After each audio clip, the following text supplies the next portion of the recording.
gambar tanaman berikut. Termasuk dalam kelas apa familia tumbuhan tersebut? Untuk menyelesaikannya perlu kita tentukan dulu ini tumbuhan apa. Jadi dari gambar kita sudah dapat menentukan ya teman-teman bahwa ini merupakan tumbuhan kelapa. Tumbuhan kelapa atau nama ilmiahnya yaitu Cocos nucifera itu termasuk ke dalam kelas Liliopsida dan familinya Arecaceae. Nah, kelapa ini merupakan tumbuhan yang tergolong dalam kingdom Plantae dengan divisi Spermatophyta, di mana untuk pengklasifikasiannya termasuk dalam tumbuhan monokotil.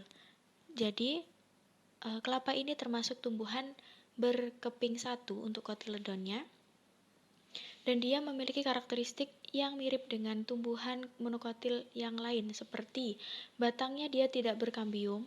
Lalu apa yang membuat batang kelapa ini seolah-olah diameternya sedikit lebih besar? Itu terjadi karena adanya pembelahan dari jaringan pengangkut. Jadi, bukan karena adanya kambium seperti pada tumbuhan dikotil.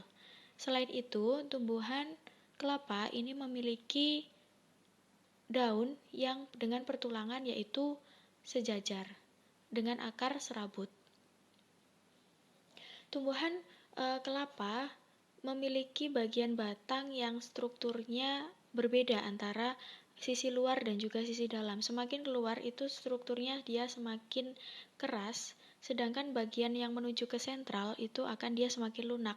Hal ini terjadi karena jaringan pembuluh yang tersusun antara bagian sentral ke bagian tepi itu berbeda. Bisa disebutkan bahwa jaringan pembuluhnya itu tersusun secara terserak. Dalam arti semakin ke sentral atau semakin ke tengah, jaringan pembuluhnya tersusun longgar, sedangkan semakin ke arah tepi, jaringan pembuluhnya tersusun semakin rapat. Contoh lain yang dapat menunjukkan gambaran dari batang dari pohon kelapa yaitu bisa terlihat dari batang dari tanaman jagung. Batang tanaman jagung semakin ke arah tepi dia akan menunjukkan tekstur yang lebih keras daripada bagian dalam. Nah, itulah mengapa tumbuhan kelapa ini termasuk ke dalam kelompok monokotil, tepatnya di kelas Liliopsida dengan famili Arecaceae.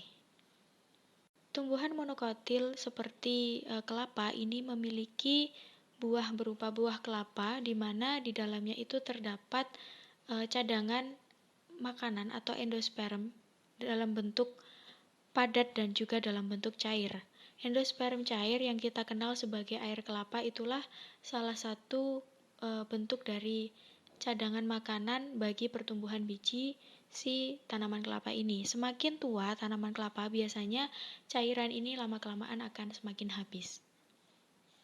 Itu tadi pembahasan terkait soal yang dapat kakak sampaikan. Sekian dan terima kasih.